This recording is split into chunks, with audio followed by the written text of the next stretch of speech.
So tell me about what is it? What is it that you do? the proactive parent.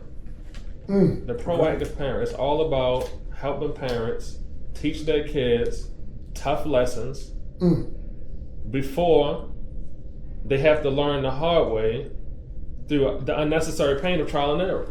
Because a lot of times kids, so it's about being proactive. Let's start with a story. I know a parent who told her son, if I catch you smoking, it's going to be a problem. But this parent used to smoke. How can you tell the child that this is a bad thing, but you doing it? If it's so bad, then why are you doing it? Doing it? Doing it. Smoking. Okay. If smoking is so bad, why are you smoking? Why are you telling me don't smoke, but you smoking? Why are you not leading by example? So this parent told her son, if I catch you smoking, it's going to be a problem. She caught him smoking, and it wasn't a problem. Her idea was that, well, at least I know if he's smoking in the house, I know that he's safe. Compared to if he's smoking out in the streets, I don't know what's going on. So now the child is like, what's no consequence? You say one thing, but you do another thing, so I'm gonna just do whatever I want to do. She gave him an inch, and it took him out. Smoking turned into harder drugs, and now he overdosed. I think all of that could have been prevented if this parent was proactive. If this parent understood how that child is wired, then they could have prevented this whole overdose. This whole situation could have been avoided if they had better guidance. Now, eventually, the child, they didn't die from the overdose. Ambulance came in time. But some people, ambulance don't come in time. Sometimes the child actually dies. And I believe it's a result of the parents. And if the parents had better guidance from the beginning, then all this stuff could have been avoided. Unnecessary pain. I'm trying to prevent unnecessary pain. Some pain is necessary. No pain, no gain. So No, that was me. I'm not trying to avoid all pain, have people just go through life all la-di-da, but I'm talking about unnecessary. Unnecessary, I'm cool. I'm a stickler for words. By good, because every word has a definition and a defining and a direction. So I applaud you, and I'm grateful for, let's say, your objective. Right? Yeah. The objective is to make aware unnecessary. We can't define what unnecessary is, which is the same thing as the same breath of you saying some is necessary. Lessons are lessons. You are where you are because of your learned lessons. But it took me a lot longer than I had to. I could have got here faster with less irreversible damage. A seatbelt. I don't have to get in a car accident to know the importance of wearing my seatbelt. I don't have to fly through the windshield to know the importance of wearing my seatbelt. That's unnecessary pain. Some people you don't have to overdose to know the importance of not smoking and leading to hard drugs. So where does, and this is why this is good, and how to be able to communicate your message for it to be more effective is to speak from, or just tell him his name, the benefit of it. Okay. Right? And so what you're saying is we shouldn't have to go through certain things to learn the lesson. What we rejected. We leave that part out. So what we rejected. Yeah. So the reason why you went through some pain is because we actually rejected the information that gave us the importance of it. Who's the we that rejected it? The parent or the child? That's good. First, it's the parent. Then the child. So the parent who smokes rejected the importance of smoking, which is why they smoke. So now they're trying to give the information that they rejected. and it's hard for somebody to receive something, you reject it. Exactly. Like, what are we talking about, bro? That don't even make sense. Right. But if you speak from, I'm 10 years clean, no more smoking, no more nothing, with one lung, if I speak from, hey, look, bro, when I was almost right there, that joint ain't pretty. I mean, I breathe better, I walk better, I can move better. But at the same time, I still had that wake up and let me give me a hit. Yeah. So I'm not saying don't do, I'm saying I did, and this is what that did for me. Mm-hmm. We got a different conversation, right? Versus what you started with your story on, and man, don't do that. The world, which is why this AI thing is prominent, the world is coming from don't do as I say. No, don't do as I do as I say. We were raised in what you just said. Man, do as I say. Right. You're not leading by example. Right? But that comes from somebody they watch. They watch their parents, mom or dad, be disrespectful to the wife. Mm-hmm. So they learn that behavior. It's a learned behavior. You're not born with it. You learn it. Everything is a learned behavior. Now the learned behavior still have to be accepted. I could have went in downstairs. We were talking about all the people, how good or bad AI is. It's only leverage. It's only a tool. Only what you put the gun or a camera. You say what you want to say. Like, who we talking about social media is social media, bro. Yeah. So it's cool when you need the camera to promote your business, but it's bad when the kid do something else. What are we talking about? Right. That's not how you use it. Right. It's a tool. So if you don't want AI or if you don't want the information, then you're gonna be left behind. But you can't get mad that the tool is tomorrow. And somebody else is using it. What are you talking about, bro? It's the same computer that y'all hated 20 years ago, 30 years ago. Mm-hmm. And now y'all can't live without it. Right. It's a tricky thing for this word balance. When I think about balance, when I hear people say do this or do that, a lot of time it's both. You can do this and that. You can be street smart and book smart. 100%. It's not either or. It's both. It can be. It can be. 100%. And the optimal thing is to do both. Not really. Give me a scenario when it's not optimal to do both. So you can only do one thing. I can walk and chew gum. I can do both at the same time. I don't have to spit my gum out to walk, and I don't have to sit down to chew my gum. I can do both at the same time. What does that define? That defines many things. I can be street smart and book smart. What does that mean? That means I can get results in this arena, and I can get results in that arena. And what does that mean? If I'm talking with people, I can get results working with people. I can help them get what they want. I can also work with a computer or technology that's not working with people. I can get results with this. I can get results with people, and I can get results without people. I can do both. Balance. And what does that mean, though? Whatever the result is, whatever problem we're trying to solve. No. It's not the same thing. You're saying you can do both. But what does that mean? That you can do both? That it's a balance. Congratulations. I don't have to choose one or the other. Who said you have to? You said that. No. You said it's more optimal. You can be great at this and hire somebody to be great at people. And that's more optimal. Because you don't split them. That's a good point too. So we only need to do both to say, oh, I can do both. But I ain't in that. And you're talking to a person who's his entire life fought for the identity of, I don't have to go to school, bro. You're not telling me I have to go to school. God don't tell me I have to do something. I mean, damn, if you gonna tell me I gotta do something. And so I've been successful without the degree of proving I can. I read more books than probably a lot of people. But not to prove I'm book smart. So my identity is not built on proving I can do both. Now I walk in this joint and a room full of all these people say, I'm me.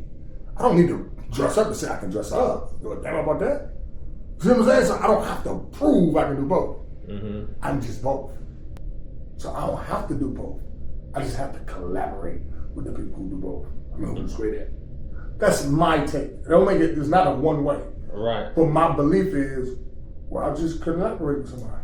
Right. It's not a one way. That's You're not wrong for your review, 100%. and I'm not wrong for saying I can do both. 100%.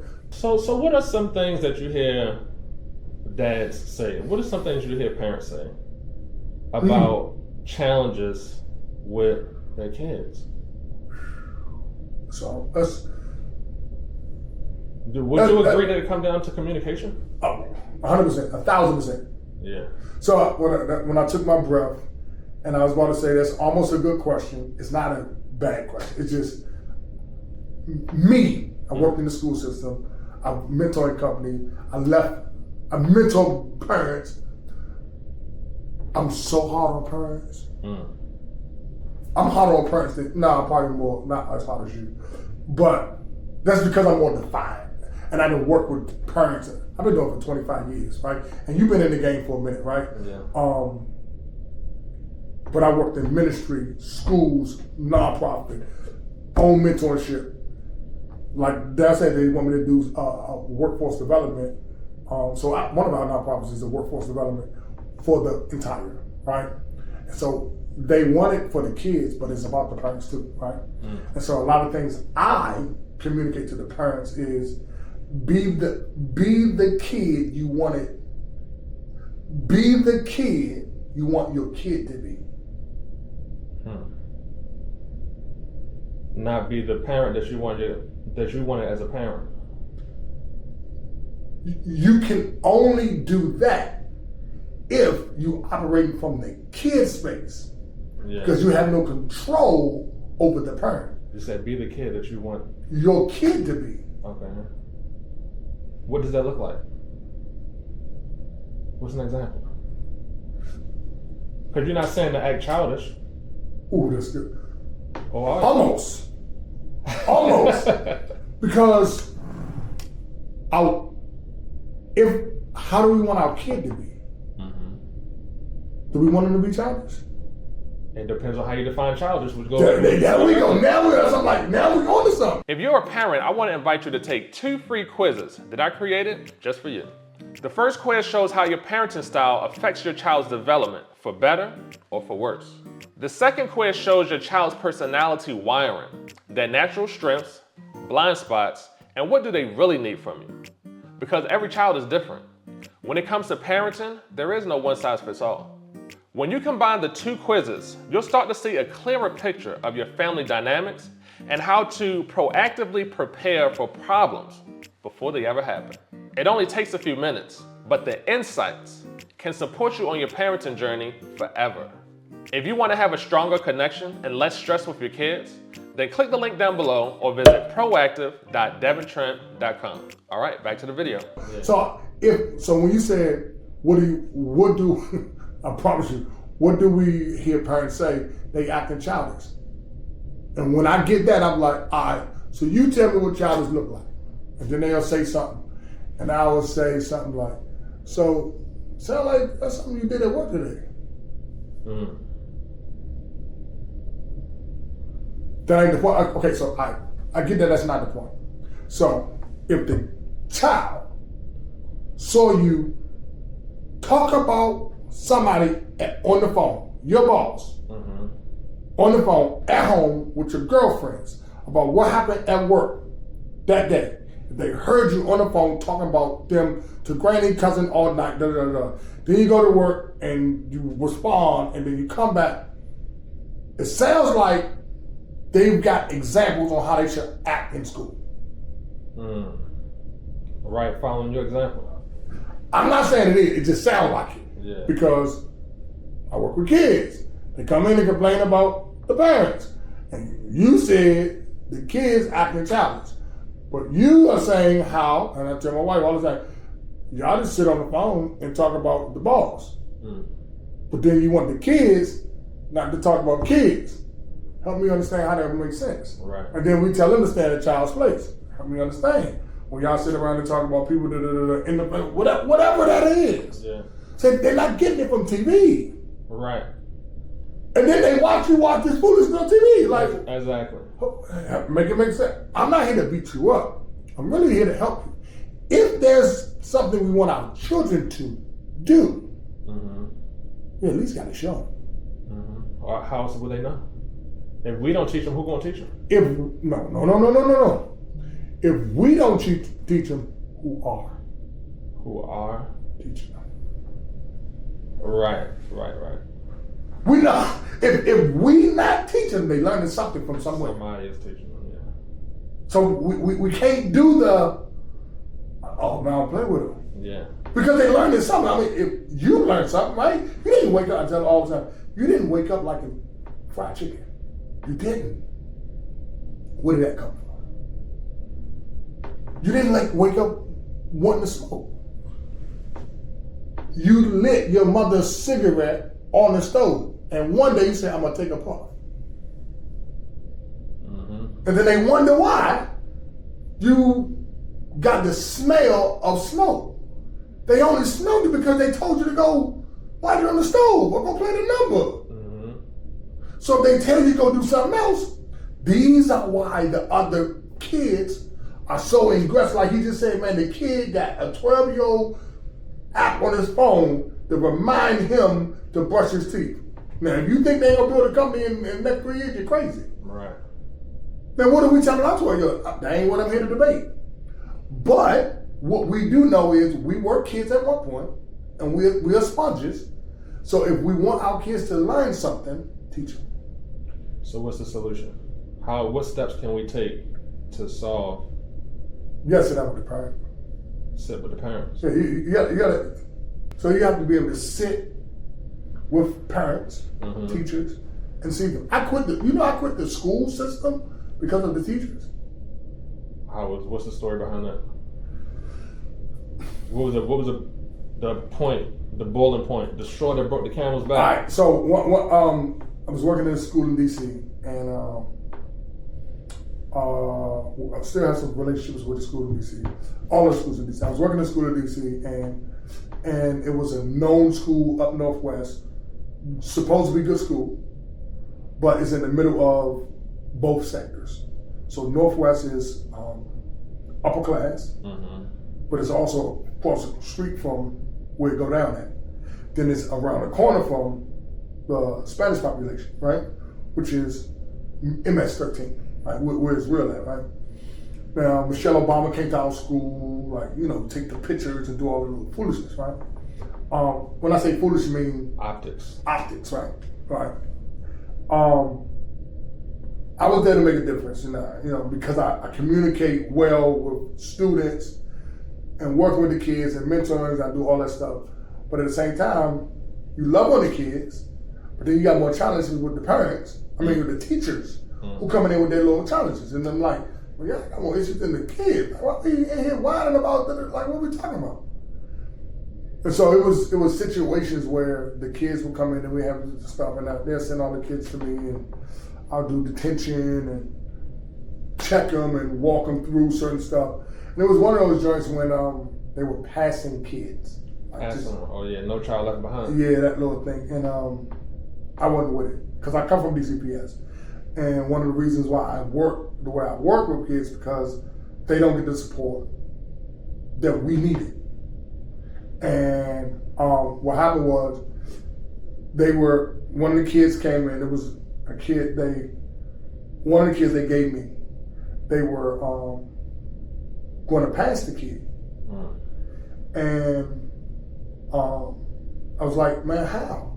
He been here a week. The assistant principal said, no, it's been 2. Big difference. And I'm like, wow.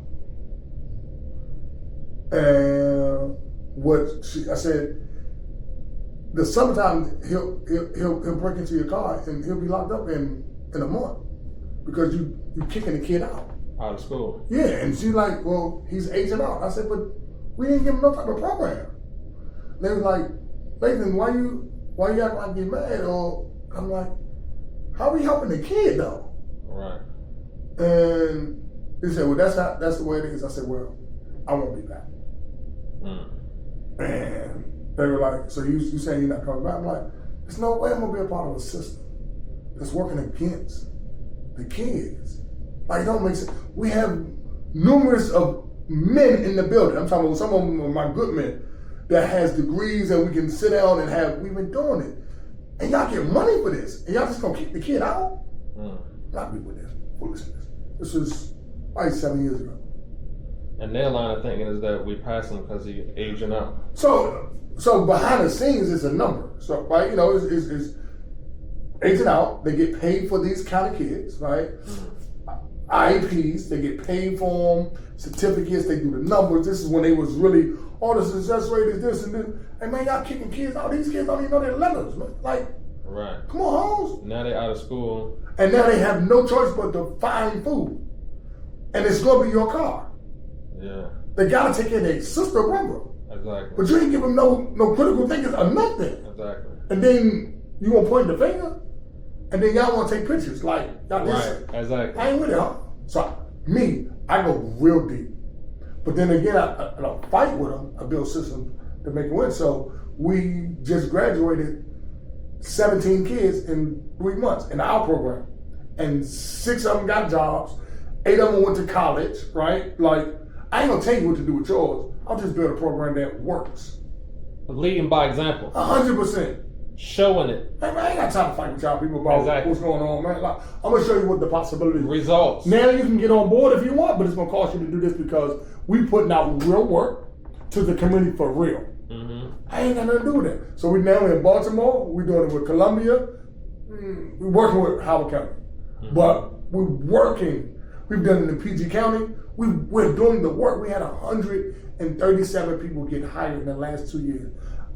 Average of 100,000, 111,000. That's 13 million back to the black community. Wow. Now this ain't anger. It's the results. Right. That's why the governor come and say, "Oh, it works here." That's why I can walk into the building like I ain't with that shit. Because I got results. Because I come from it. I was the kid that I want them to be. So I don't just say, "Hey, do this." Hey, bro, I walked through a program where me went to a trade, didn't go to college, went to a trade, got me a certificate, ran the play, and kept on going. I'm not saying it's possible. I did it. Right. It's a difference. Yeah. That was 30 years ago, before we knew it was going to be it. I know it didn't make sense. Now y'all need trades again. Oh, okay, so why y'all take them out of school? Right. Why they don't want to have that conversation? They don't want this conversation. I don't play with them. Okay, so yeah, that's what I said. We can do a whole lot of stuff. How did they get into your program? How do kids get into your program? So we do. So it's a couple different criteria that we put out. So find out where for this one. Find out where you live at. You really don't have to be in a 10-mile radius because we had some kids come from DC. You have to want to be a part of tech. You have to send in a resume. You have to be interested, and you have to have reliable transportation. Reliable transportation is committing to a 17-week program. Did the bus come out here? No. So reliable transportation means parent. Yeah. Bring you. So it's virtual Thursday and Friday. Only in person Saturday. From just like this, from 9 to 3, feed you breakfast and lunch. Somebody pick you up. We give you the training. We get you on the job training skills. We redo your resume. Like we got a class for the parents this weekend. You touch the take. It's a lot of different. But then you got to send a video in. You have to be selected. And so we do 25 students every 90 to 120 days. Yeah. Yeah, that sounds good. Prepare you for workforce development. Like, there's so much stuff that we do, but we also, we have seminar classes for the parents as well. But our program is really designed for the parent, which helps the parents get jobs. Because my thing is, we have to speak to the kid and the parent. So one of our things is, before we can disrupt the discrepancy of the kid, we have to serve them. The way we disrupt the discrepancy in the parents, we have to heal them. Yeah, that makes sense. Because we got parents. And then it trickled down to the kids. Yeah. You help the parents to trickle down to the kids. Like you say, it all starts at home. Yes. Yeah. And so when you said, so this is why I was joking when you said, what's some of the things that you hear parents say about the kids? I was like, it was almost a good question, because I don't play with them. Like, you can't point to the kid. You made them, right? Right. You know that's your fruit. Right. You reproduce who you are. That's your fruit. So anything you have to say about that kid, you gotta look in the mirror, brother. Yeah. So they just woke up wilding for no reason. Right. Is that what you're saying? So the kid who knows nothing, I'm talking about they come out the womb knowing nothing. Right. What did they learn? Where did it come from? And that's why I do these town halls, is to have the discussion. Because parents, they might not see it that way. They will never see it that way. You have to show it to them. They're not going to come to that on their own. You can't even, listen, bro. You're embarking on a world problem. So that's like saying, most people can't say the church is the problem. Because it's made up of people who go to church. Which means the pastor is leading or spreading the wrong word. So you saying the pastor wrong. Right. You ain't crazy enough to say that, are you? That's like you know what I'm saying? Which I'm not against it. I stand on it. If it ain't the word, it's wrong. I don't care what you say. I don't play with nobody. Yeah. But that's telling you have to go in and tell go tell your parent they were wrong by raising you. And that's why I need a mediator.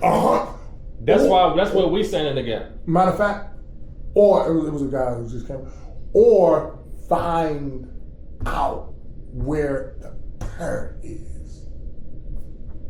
Here. Yeah. Then you can break up the soil. Because they ain't addressed that yet. They got a baby daddy, they got married, they got a job, they got a car, they took a trip, and they just kept on going. Yeah.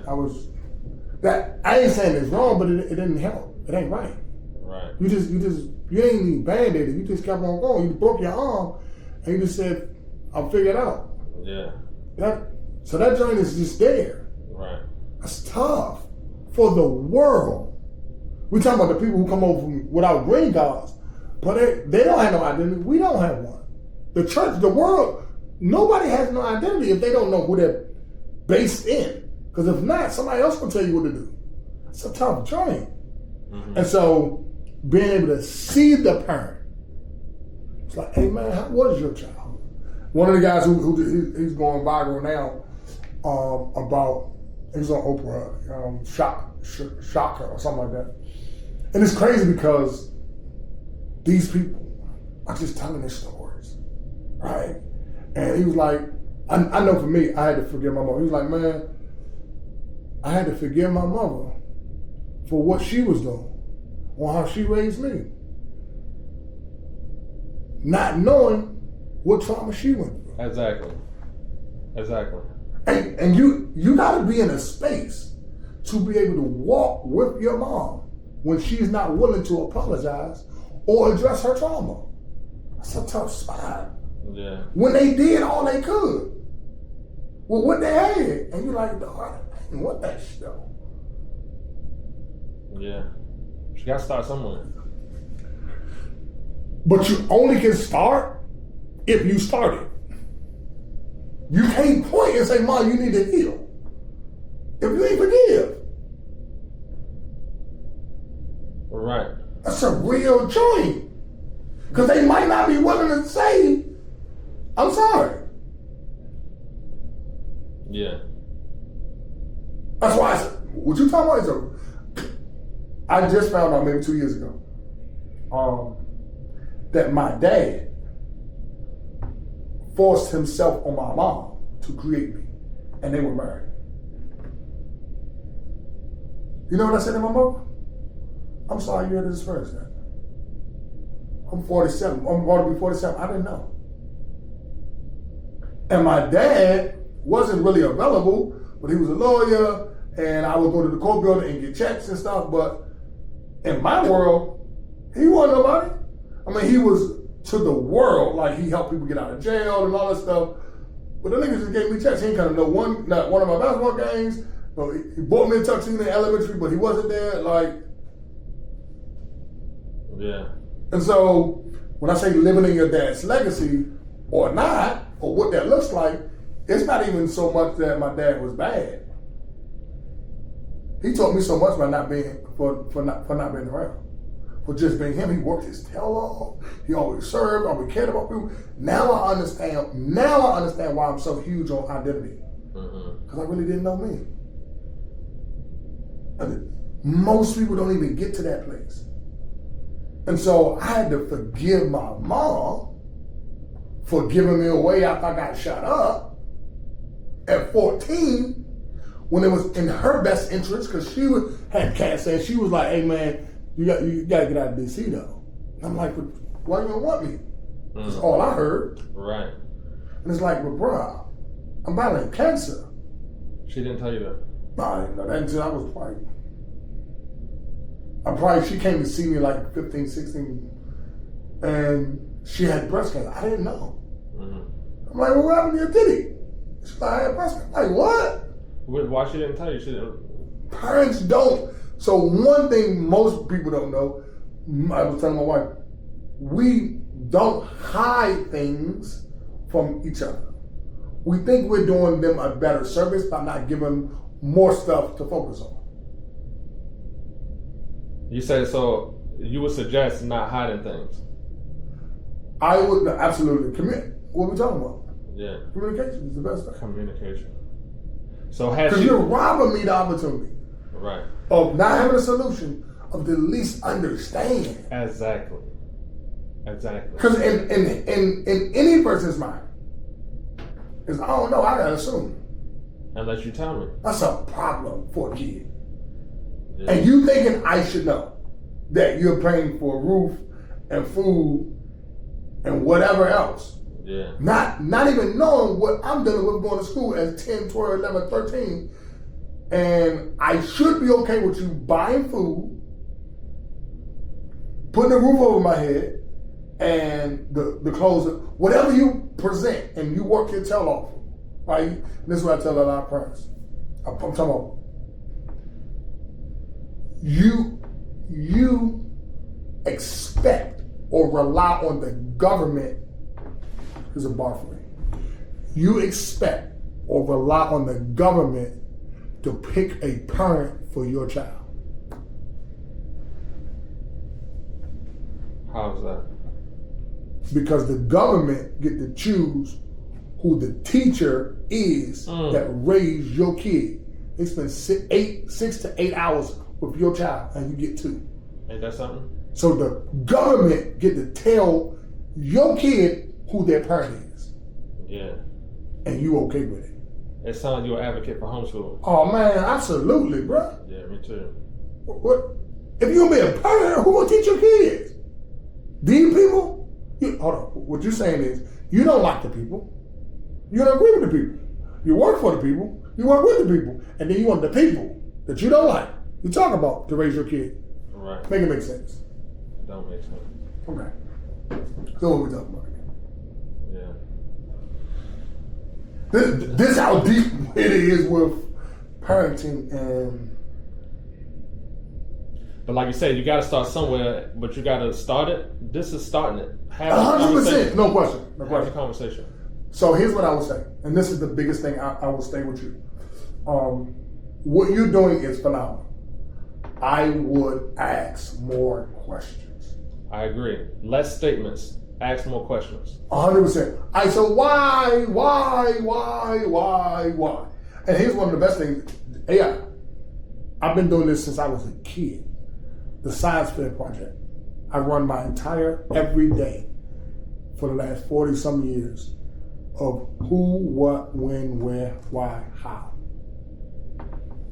You say you do that every day? Every day. Who I'm gonna meet with, who I'm gonna see with, who's gonna be my audience today, what we're gonna talk about, when, why, how. I like that. So all y'all, I got meetings all day on Tuesday. Come back. We'll be in there. We're gonna talk about. All right, so what I'm gonna wear? I'm gonna talk about. We'll believe. What we're gonna talk about? Brrr, like everything is the same thing as a prophet. For me, I've been doing this at least 40 years, at least. Yeah. My brain is critical thing. I like. Who am I gonna meet today? It's Tuesday. What I'm gonna wear? What message do I want to convey? When I'm gonna see him? How it's gonna happen? Yeah, that's great. Right? And so when we ask those questions, it's give us, that's the side effect. The objective is, right? So the problem we're solving for, who we're gonna talk to, when we're gonna do it, how it's gonna happen, procedures, what do we think about? Why? Conclusion. Call to action. That's what they call it. Oh, that's my wife. Hey, baby. Hey, where you at? I'm in the room next door. I hear you laughing over there. What's happening? Like, right, what's happening? What are you doing? How you get here? Kingdom. You're in the kingdom. A beautiful kingdom. Oh. Beautiful. Yes. The Lord is here. Ooh, Shando. No, I'm next door. I'm in the session. Actually, he ain't gonna probably buy that time. But what was I just saying? Who, what, when, where, why, how, Yeah. call to action. Yeah, and so that's the prompt. Like literally, what you trying to get out of AI, what tasks you trying to solve, what is the constraints, what is the problems, when you need it by, why you need it, what are you trying to solve? It's the same thing. Which is how you communicate and ask questions to people. Give me an example if I'm sitting with a parent. Who Okay. are you? How did you get here?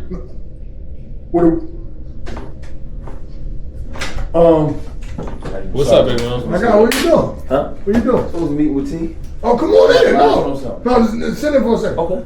My phone's in the other. So, How you doing, brother? Devin. Carl, man. Carl, good Nice to to meet meet you, man. so this is my guy Carl, who actually I partner with the Living Your Dad's Legacy whole journey series. So he has a part. I don't even know what the name of the podcast.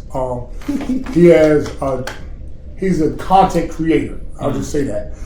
He has a company called Journey. He tells stories, sports, ministry, and he also helps run our media team at Consult Lemonade and for Begins With Believe. So he has a You're familiar too, man. Proactive parent. Maybe. So he did. So you watch this. Good. What do you think? Have we seen each other at an event here? I'm trying to think. Yes. Okay. So guess what he did? You know what this is? No. He's the content. He captured the pictures for the golf tournament. Oh, you was at the golf tournament? yeah, Yes. man. Okay. Yeah. Okay, I got it. Yeah, matter of fact, yeah, you interviewed me. You got like a sound bite during the when we were in the clubhouse after. Weren't you recording people after? Yeah. So he was here for the AI summit. He does. Well, But I'm saying at the golf course though, you were recording people. Yeah, I did. Yeah, I did. you Yeah. tried We to was get under by the sound water. Somebody hit the drum over the water. Me. Right. Okay. That was me. Yeah. Okay. But I'm thinking about when we were in the clubhouse. Now I definitely know what you're talking about. Because it was him and that lady. We was trying to put them together. We were on the tee box. I remember that. Yeah. I remember Yes. that. But I also thought that you were in did you come to the reception after? I came to the reception. I think that the other guy. Got you. But I do remember you now from when we were together. Yeah. Yeah, I remember that. Speaking of content Wow. creation, that's what this is. Yeah, I see you doing So that. yeah, so we're gonna end up getting this. Okay. I don't know what it is, but It's 360. tell them what it is. Yeah, it's a 360 camera. Everything is content. So this discussion Yeah. can be chopped up, the best moments. Somebody can learn from this discussion. Right. So we want to, And it's moving from you to him to yeah. And you can cut it. So this one video can be cut into 3 different shots. He does a lot of great work. So Thank you. a lot of great work, and went through his page, all that stuff, and I even downloaded one of the books he recommended. I haven't started it yet, but Okay. because I know it's gonna take me to a different space of psyche and all that stuff. But I did download it, and it's good. It's about learning the different personalities of people, Okay. which is kind of like what I study anyway. But So, photography, videography, you a storyteller? Like what? Yeah, storyteller. Okay. Yeah, I've been doing that for 10, 15 years. But now that I'm older, I got more value I can bring to the world besides photo and video. Gotcha. So I'm moving into this arena. Which is Parenting and the children. Conversation. Proactive Parent. The Proactive Parent podcast. Okay. That's the name of the podcast. Okay. It's all about helping parents teach their children tough lessons before they learn through the unnecessary pain of trial and error on their own. So just being proactive. Right. Instead of after the damage is done. We want to be proactive. Absolutely. So that's what it's all about. Oh, that's cool, man. That's cool. And so I told him come through. Tuesday they was having this. I'm like, just come through. We'll chop it up because we run The dads. what was we call the thing called? The Living Your Dad's Legacy. Because it's so many different components to it.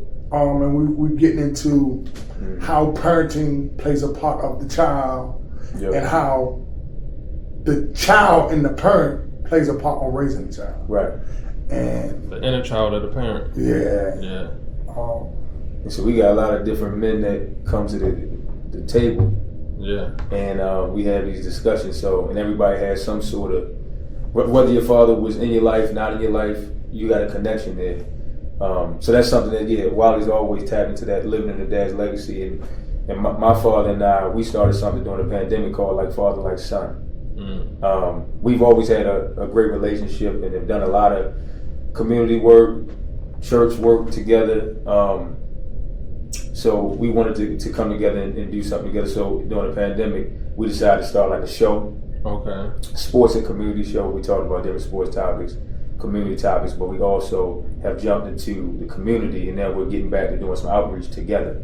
Okay. We're trying to get more father figures and young males together. Just to do positive work in the community. Yeah, because people are influenced by what they see and what they hear. Yeah. If they see and hear more positive stuff, they will have more positive influence. When you see a bunch of Sexy Red and Cardi B and all this foolishness, that's what people are inspired by. Right. That's what they are influenced by. Right. So they need to see and hear positivity. Absolutely. It's enough negativity. Question: Is the camera getting into now? Yeah. Oh, that's perfect. That's crazy. Y'all gotta get that. Yeah. It ain't never debate. Nobody's gonna understand it but us. So we will. We're perfect for Tuesdays, dude. Perfect. What? I'm telling you, man. Our Tuesdays is just like this on the table. Every Tuesday, man. Yeah. And I mean, the mic is fine, but I got an external mic that I can hook it to with. Yeah, no, he has all this little square. That's cool, man. But I only said that because he was getting into something that I wanted to connect again. The influence, and that's important. And so, what about that? What are y'all doing now, though? You and your dad. So we in the spring we actually went to a middle school, Windsor Middle School, and we did a male bonding workshop. They called it like a male bonding retreat. 90 minutes, but you had 50 adult males, so father figures, and you had 50 young males. Okay. And it was great, man. We took them through, this 90-minute workshop, from icebreakers to, did different like bonding activities. Then we kind of split them up. I had the young males, my dad had the adult males, and we kind of did our own little separate breakout sessions during that time, and it brought everybody back together. And then we closed it out, man. It was great. Closed it out, doing some affirmation stuff, and then also just kind of having the adult males teach the young males how to tie ties and just bond that way. So that was phenomenal. So that's something we're trying to take that similar model to that and just take that to not just schools, but I mean, you got churches, you got sports programs, you got community organizations. Just like I said, just trying to get father figures, and young males, get them together in a positive environment, with his resources, with his support, and just build, just bond. When's the next one? Because you're watching this video, I think you'll be interested in a live virtual event that I'm hosting in a few days. I've heard many people confess that sometimes parenting feels overwhelming. One day you feel like a great parent, and another day you feel like a failure. But it don't have to be like that. Most parenting conflicts aren't random. They're actually pretty predictable once you know what to look for. And because many people don't talk about this topic, most parents just end up winging it from day to day. That's why I'm hosting a live virtual event for proactive parents just like you. And the goal is simple: to support you on your parenting journey, to have a stronger connection and less stress with your kids. Click the link below to save your seat today or visit events.devintrent.com. All right, back to the video. That's what we're working on now. My dad's now in, my parents are now in Georgia. Okay. You know, so that's great because that's a whole nother market out there. So that's what we're sitting down now. You know, kind of getting our plan in place in terms of how we want to do this. We would love to do something at least once a quarter. Okay, yeah. It doesn't always have to be a workshop. It can be something where we get the guys together for a cookout. We get the guys together for a walk. Yeah. You know, we get the guys together for a turkey drive, different things like that. But we would love to do something like at least one outreach each quarter. Yeah. And just kind of start there. But right now I'm doing a monthly town hall. The next one is October 1st. It's virtual. Okay. So the theme for this next one is what teens wish parents knew. So I was scrolling through Instagram and I would see the comments and people would say, I wish I could send this to my parents, or I wish my parents saw this, but they're like, I can't send this to them because they're going to get upset. But so the town hall is about being able to hear life through a young person's perspective. Because me as a parent, if you was my son, there's certain things you wouldn't tell me, and I wouldn't really understand it unless I hear it from a young person. So I had to hear from somebody else, another young person. Because you wouldn't, if it's 5 young people all saying the same thing, that's a high probability that you feel the same way. But you ain't gonna tell me that. Right. So I need to hear it from them. That's what the town hall is about. Okay. Is to have this open discussion. I got about 5 or 6 people, young people who are gonna come up on the panel and talk. Okay. And the parents is in the audience. It's on Zoom. Okay. And so they'll be able to hear it from their perspective. October 1st. October 1st, yeah. Hey man, let's get each other's information. Townhall.devintrent.com. Okay. Go ahead and register for it and get the Zoom link. No, I'll get that from you, man. Yeah. Or myself or Wiley. My phone's in there, but Okay. we'll definitely get that from you. I'll text it out. You have a card? You have a business card on you? Yeah, this is one of my old cards, Okay. but my number's still on here. Perfect. Yeah. I can lock in your number that way. Yeah. Thanks, Carl. man. Carl. Yeah, Carl. Yeah. Done. Yeah. I don't know if you got my number. I think I got you. Yeah, I got you. Yeah, you got my I number. got you. Yeah. No, I got your. I don't know what I got you under, but I got you. Okay. Trust Yeah. me, no. I love this though, man. You're dealing with families. Parents. See, this is the good call. You know. No, so he's laughing, smiling. He's go. No, it's a real joint. That's what I'm telling him. Because even looking at this, I know you're saying it's your old card, but I see preparing the next generation. So it seems like you've been doing a lot of work since around young people. Yeah. You know. Yeah, because I was once a young person, and I know it. If I could go back and tell myself certain things, but I can't go back and tell myself nothing. But I can pay it forward and tell the young generation now, before they get 37, Right. and had to learn through trial and error like I did. Right. So that's what it's all about. And then I later realized that I can help the young people better by helping the parents first, because it all starts at home. That we be talking about.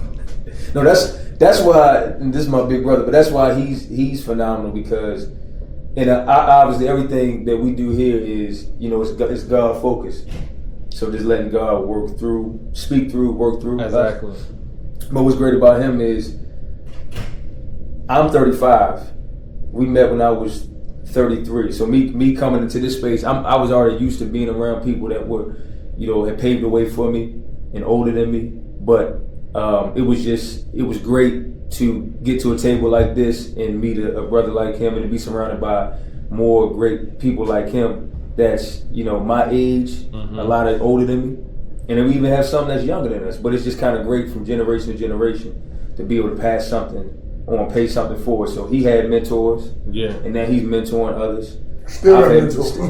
Right. Yeah. And I have mentors, you know, that's still mentoring me, and then I have opportunity to mentor. Exactly. So each person don't have to start from zero. There you go. You can pick up where the last person left off. Absolutely. That's how it should be. Absolutely. That's how it will be. Absolutely. Exactly. We're doing the work now. Yeah. Yeah. So one of the things you said, which is good, I love. So when we talk. We talk about, what is it? Give back. Pay it forward. I would say give forward. And so when you say they always ask, what would you say to your younger self, or what you? It's not another way of thinking is, what can I say to my future self? And the future self is the kids or the people that's going to benefit from you in the future. So, who is going to take care of you in the future? The people you take care of now. The people you invest into now. Yeah. Which is what on a higher level, when I talk to Howard County, you want to be number one in the counties, right? But you won't be because you don't do what number one do. Invest in the people. Very simple. Fairfax is number one now. How you feel about that? You can say what you want to say, but you care about being number one.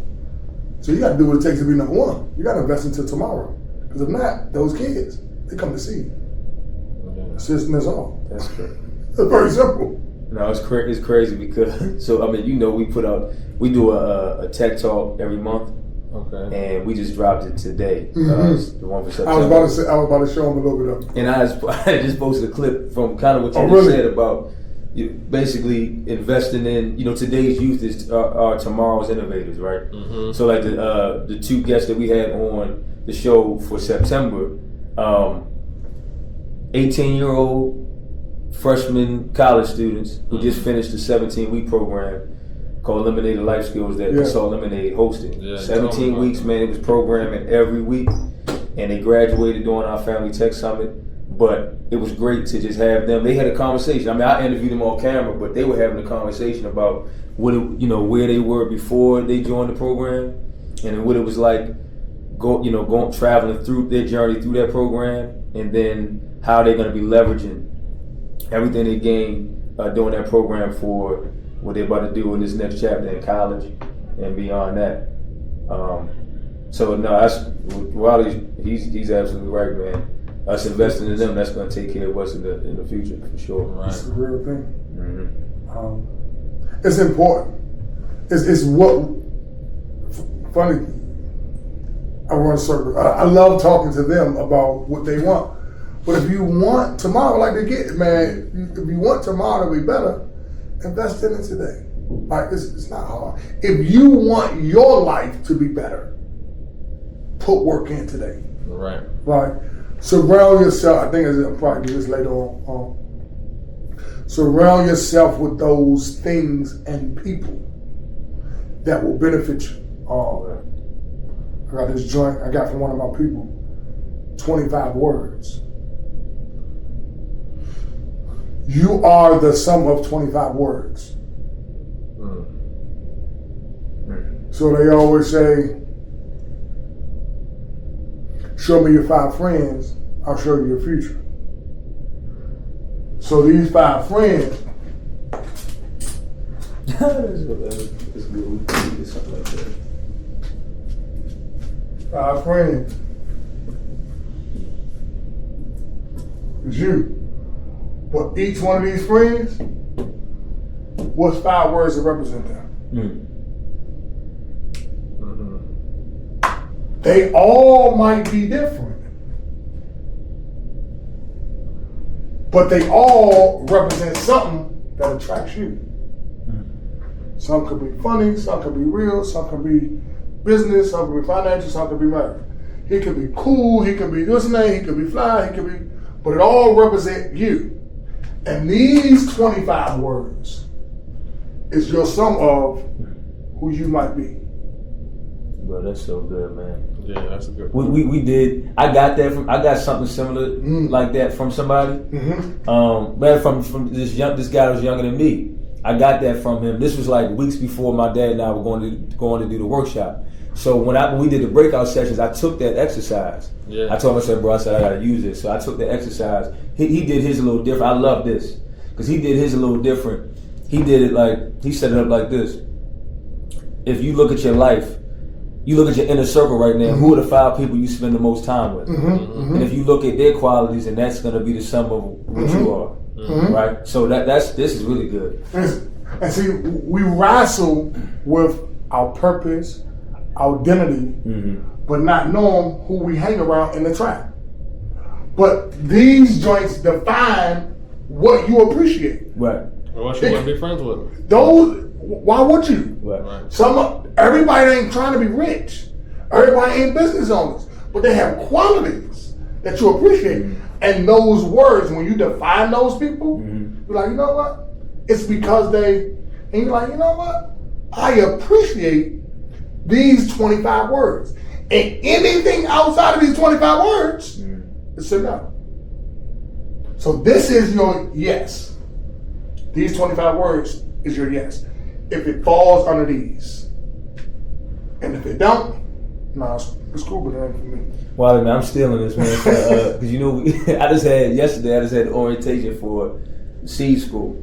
We start our first day is October 6th. Yes, it's a boys etiquette and public speaking program that my big cousin and I are coming together to do at seed school in Baltimore. We just found out we got 25 boys. Yes. For the whole school year. Yes. Right. So, and it's cool because which I was happy about this. They're gonna have a counselor in there with them, just to make sure. Yeah. I mean, it's cool so we can just lock in for that hour, and just focus on the sessions. But I'm gonna steal this, man, because I think that'd be a great exercise for them. These are 8th graders. Yeah. These are 8th graders, so I think that's a good exercise. You've seen exercise with staying in the chair. No. Stand in the chair. So you know how. So and that's what I'm saying. That's why the power of sharing and having a network. 100%. Because it's nothing new under the sun. 100%. Somebody 100 years ago talked about the same stuff we talking about now. Yeah. And 100 years from now, somebody will talk about the same stuff we talking about. 100%. It's nothing new. Yeah. So being careful about the people you hang around. Okay. And one exercise I had a kid stand in the chair. Okay. And I tell him, try to pull me up. He can't pull me up, but I can easily pull him down.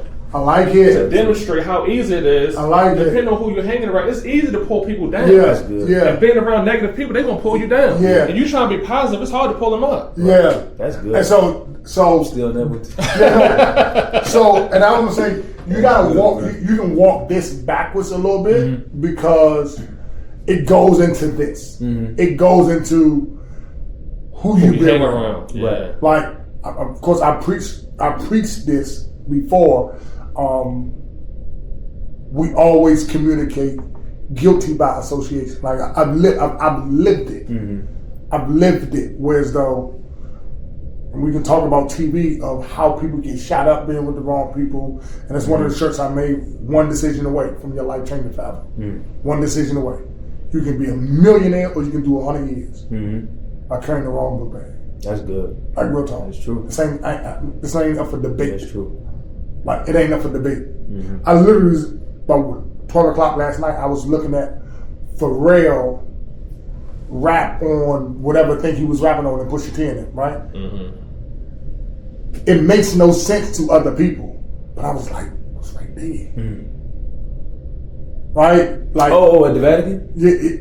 You talking about? But those are my people. Right. That's and it's like, man, look how that joint. And it was one joint that he was like, yo, I can't answer the phone because, I'm trying to come home. Don't answer the phone. Nigga, I'm trying to come home. I'm snitching on people.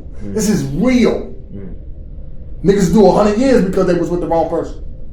And so this might be deep, but you can bring it back to who you got around you. Yeah. Like, y'all in the seed school, they lose people every day. Yeah. So when you said 25, I said probably 16 gonna stay. There you go. Y'all had it when you went to go to college, look left and right, somebody, they ain't gonna be there. That's a real thing. So in seed school, it's like, they ain't gonna make it. So who you got around you matters. Because when you make it, this is what I told y'all probably last year, is where y'all gonna be at is once we get to this place, the remorse that you're gonna have because you was obedient and kept going, you have to let some people go. And some of them will be your family.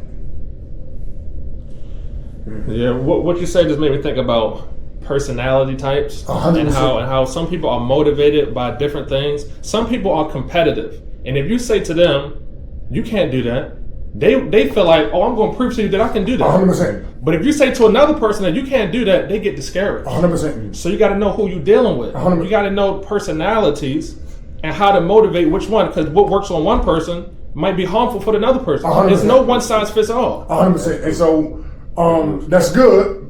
We've had our communication opportunities, right? And what I use as I speak from benefit. And so, and it's so crazy because, okay, watch this. In the Bible, I speak from the benefit.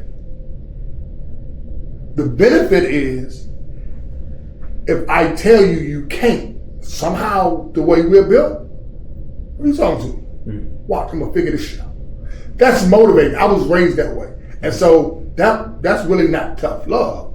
It's really just like, go be great. What the boy name was just want to fight. Bud.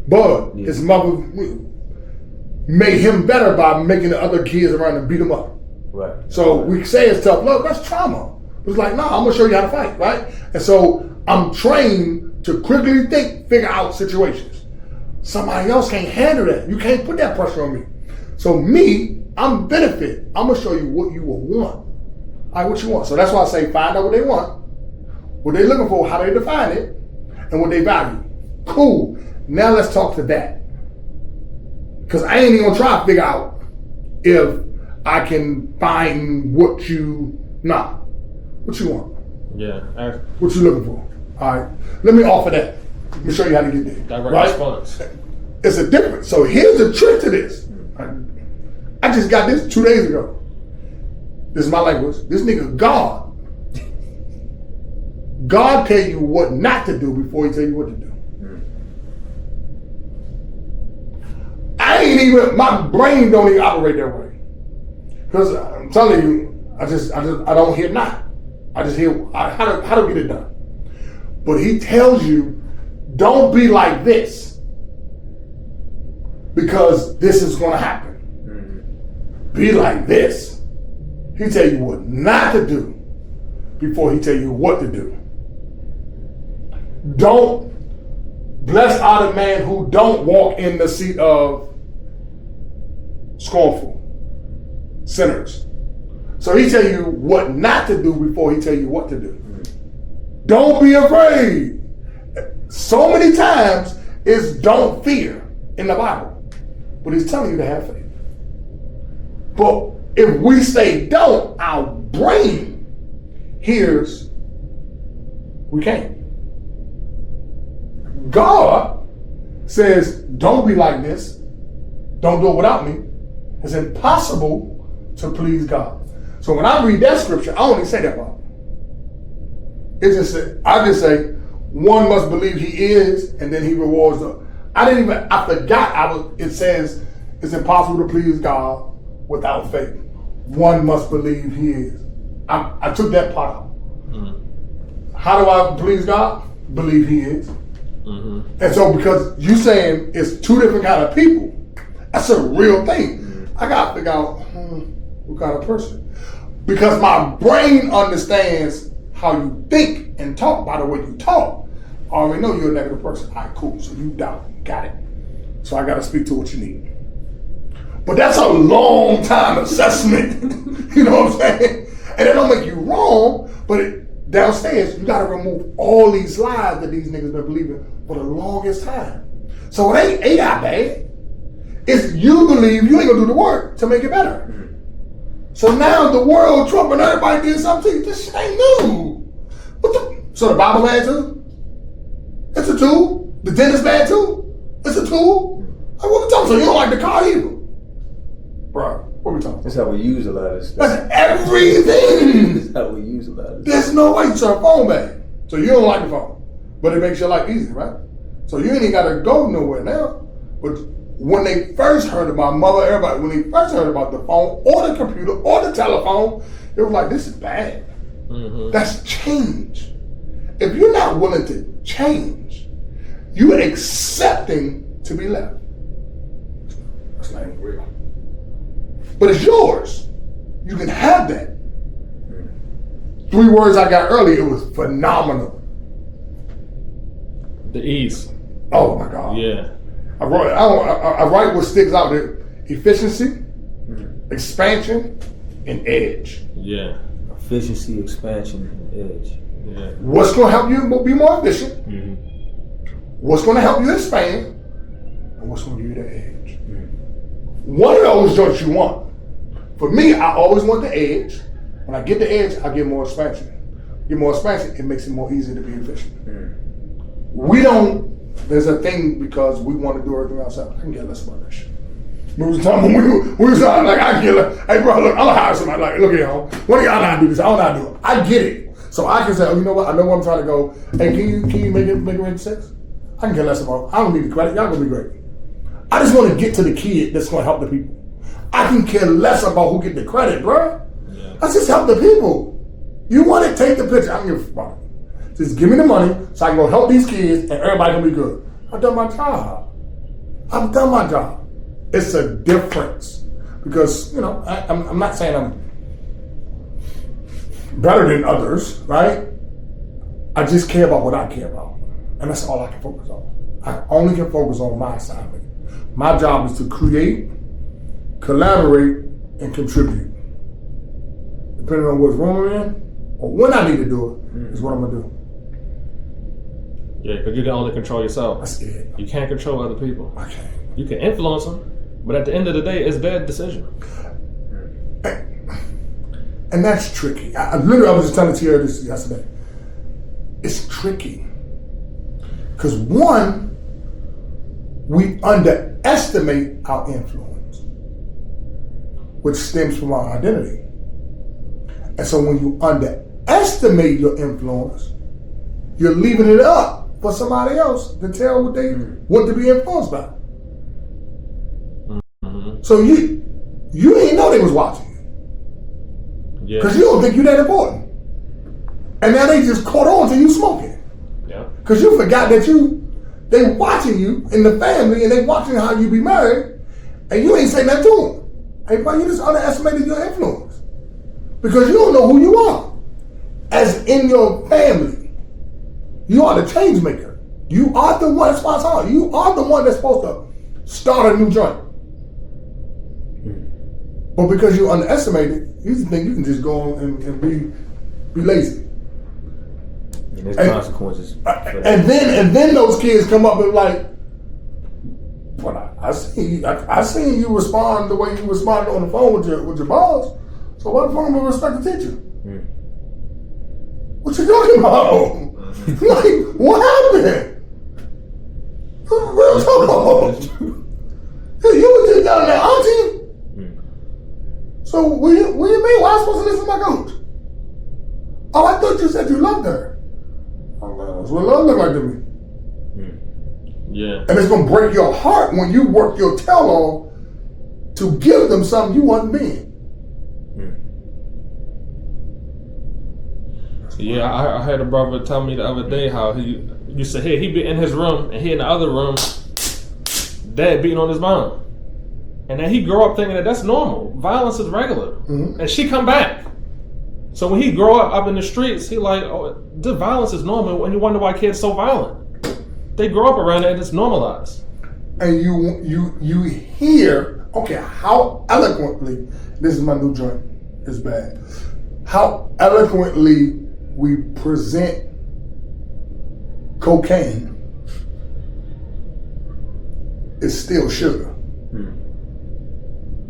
But it just looked like salt.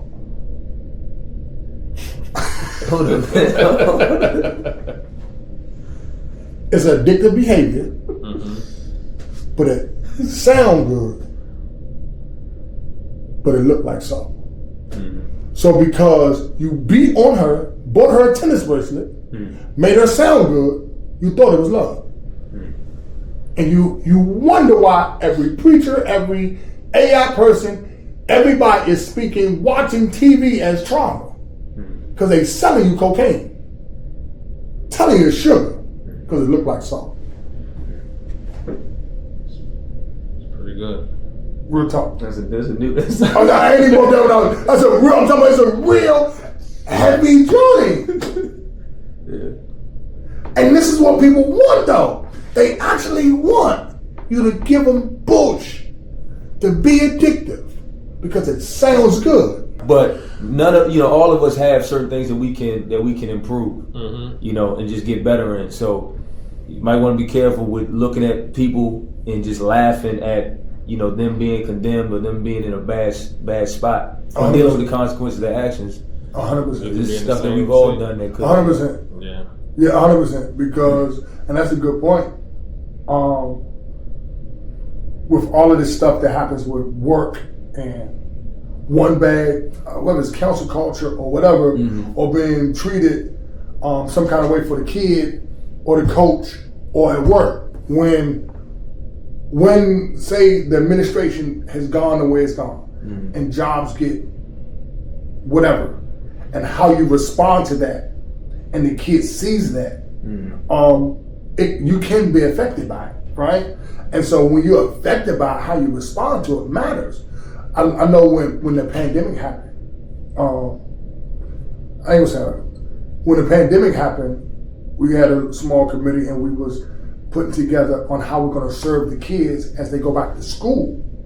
Because what we found was those kids, that were white kids that went to blacks, that had partners or friends that were black, they were exposed to real racial that they'd never seen before. So those white kids or black kids seeing what happened on TV, in the news, and they were in homes where their parents responded however they responded. So if your kid, your white kid or black kid, never knew you responded a certain kind of way because George Floyd happened, and they watch you express how you felt about black or white, they were exposed to, oh snap, right? But my friend is black or white. So what you saying about black or white? Right. I'm 10. I'm 12. I've never seen this. But that's my friend though. Right. And so now I'm watching you respond to, and it's not adding up. And that something ain't right. And so now it's not adding up to reality. And I don't know what's going on. And I'm still 10 or 12, and that's my friend, and you're my parent, and I'm like, well, wait, what? So I'm not supposed to be friends with? Huh? Right. Just because he's black? I don't even know. You're not even telling me, but I'm watching you treat somebody the way I think I like them. That's a real thing for those kids that were never exposed to that. They never saw it. Because whatever you did was undercover and at work. Right. And so now they're in the house with you, watching you respond to TV. And now I actually got to go back to these schools and be like, well, wait, how do I be around people that my parents don't like? I didn't even know my parents were that way. Right. Yeah. So I'm talking about, that's something they had to live through. It's a real thing, and we wrap our brain around that.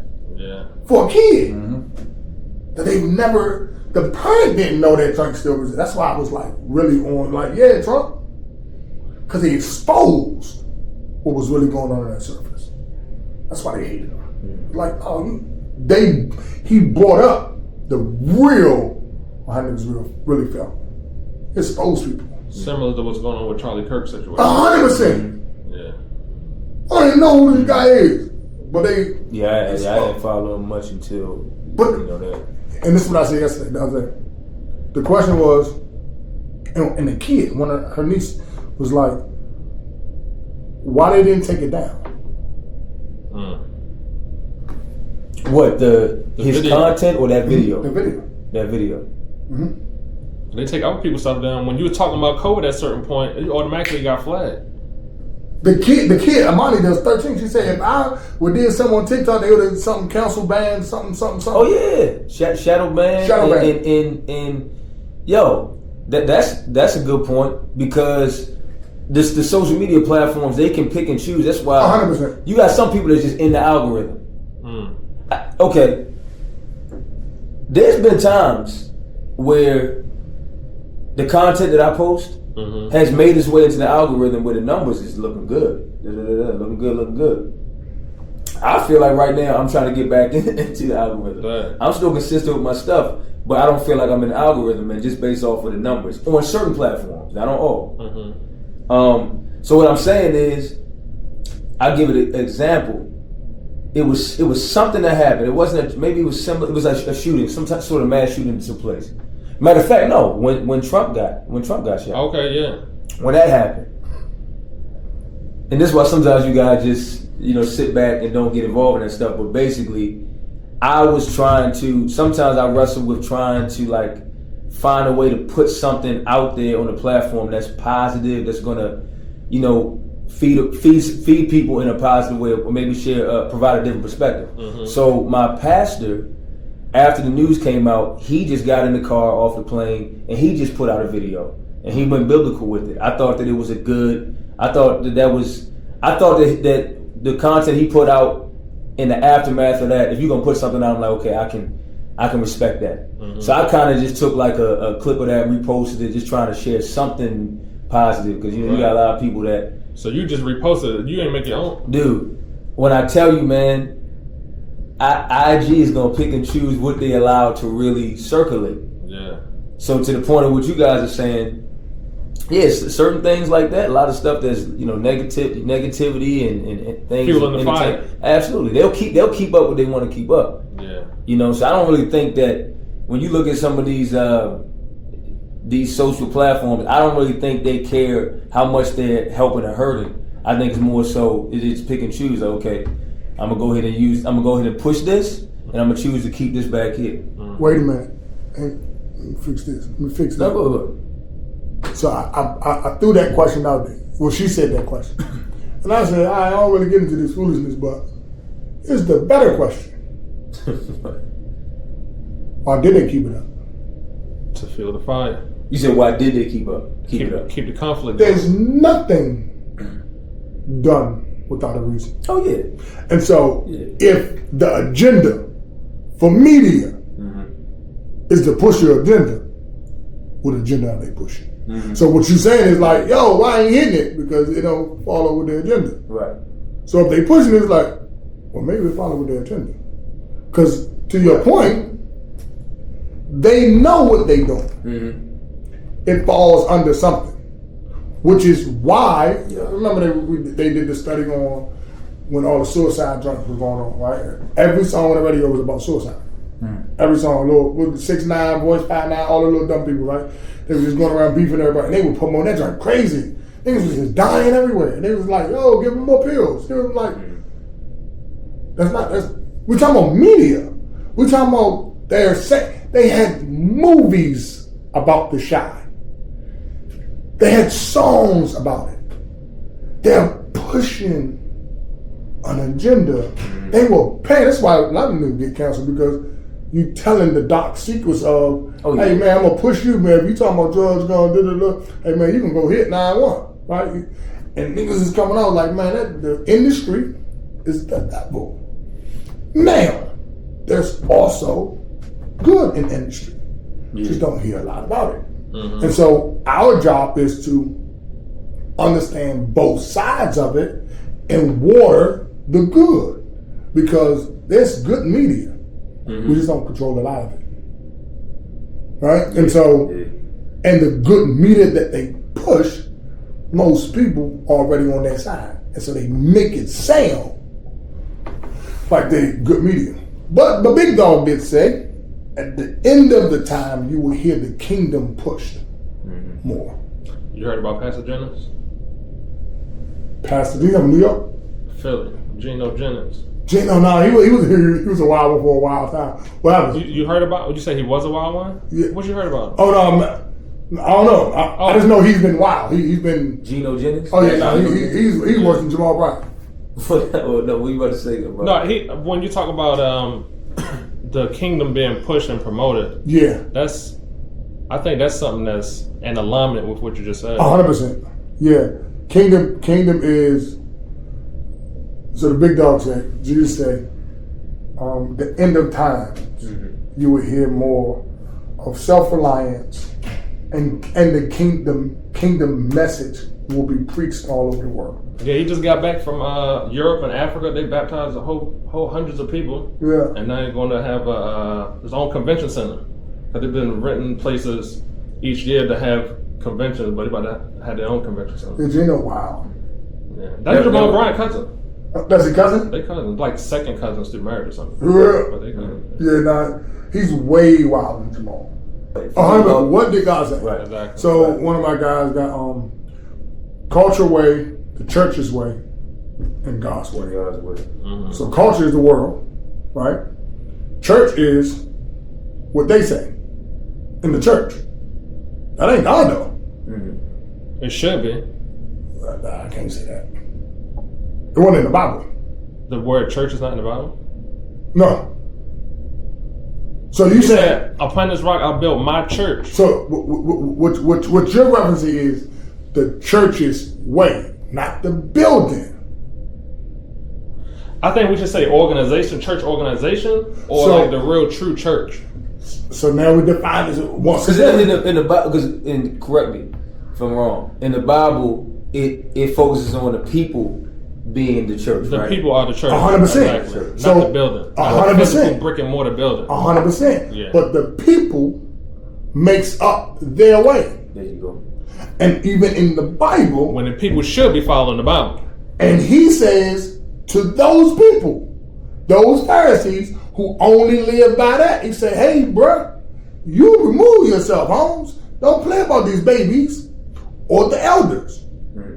This is the church's way, which is why he referenced God. Jesus said, hey, I come to do the will of the Father. And so it's a difference from what we think, what he said. He, meaning the pastor, the leader, he told Moses, hey, yo, go grab the leaders and follow them. But those leaders didn't agree with that way. And we will hold on to certain leaders. And certain leaders were leaders. I know. I like that. So I see what you're saying there, because like you said, you got the culture's way, the way the culture says do things. Let's just say, for example, hip hop. Let's say they got their own. They got their own set language. of, you know, this is how they say do things. You also are right too with the church. Even being, and I grew up in the church. I'm still involved in the church. Even being in the church, the good thing is if you focused on doing it God's way, you can recognize when, okay, even though you got it's the people, it's the body of Christ, you can recognize when somebody's kind of off the mark. Wheat and tares. Right. You can recognize when you're at the table, you're like, okay, this is not, okay, I know we're a church, but this is, now we're kind of getting away from him. Yeah, exactly. So that's why I feel like that's what you're saying. 100%. That's why it's like, yeah, the church is intended to be, you would hope. follow the book. Right. But if you continue to focus on doing it his way, then even when people in the church, we're still people. Yeah, exactly. You know, we're still people, man. Exactly. I mean, I had the church I grew up in, there were certain things that my pastor did, things that he thought this was the way it should be done, that it had such an impact on certain people that put so much, not just into God, but I was like, damn, I realized some of my friends put so much into him and into the church, to the point where once they left the church, they just didn't want to go to church. I'm like, well, that goes against it. So were you getting caught up in, were you focused on him, or were you focused on the man, the messenger? Right. Which is where you was leading to the wheat and the tare, which is real, which is where the challenge. That's why I said the church, like, because in the Bible, do you know the Bible is written to church people? Right. These niggas. No, he said, man, you niggas is tripping in here. You niggas tripping in here. Yeah. So I'm trying to tell you, living like heathens. The whole community, all you niggas heathens. Yeah. Y'all is tripping. Yeah. So we can't follow these niggas. Like, that's what he came to bring a new law, because y'all niggas tripping. That Bible. He didn't say y'all niggas tripping. Y'all, right? So you have to separate the wheat from the tare. And the only way you do that is to keep growing. It's going to expose itself. It's a real joint. I got words for all. I don't play with them. If God say, I'm gonna go this one first. God say, You are son of your father, the enemy.